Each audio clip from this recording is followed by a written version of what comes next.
বন্ধুরা দেখো, এটা আমাদের রান্নাঘর। তো রান্নাঘরে মডিউলার করা আছে। এবার এই দিকে যে মডিউলারটা তোমরা দেখতে পাচ্ছ সাদা আর পেস্তা কালারের সানমাইকার, এই পাশের ক্যাবিনেটগুলোতেও সেটা ছিল।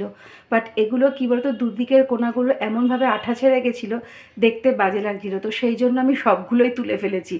এবার এদিকটা এখনও ঠিক আছে, এদিকটা আগে খারাপ হোক, তারপরে দুদকে একসঙ্গে দুদিকটাকে আবার ঠিক করে করাবো।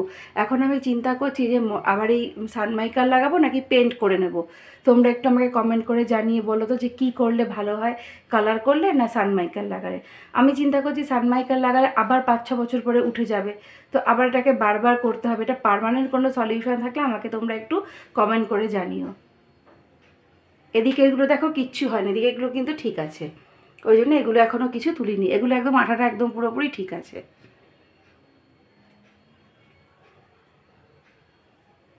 আমি এটা দেওয়ালের কালারটা আমাদের মানে অনেকটা পেস্তা কালার, তো তার সঙ্গে ম্যাচিং করে আমি সাদা আর এই পেস্তা কালারের সানমাইকার লাগাতে বলেছিলাম। তো মোটামুটি 6 বছর চললো। 6 বছর আগে আমাদের এই ফ্ল্যাটটা কেনা হয়েছিল, তখন মডিউলার করা হয়েছিল।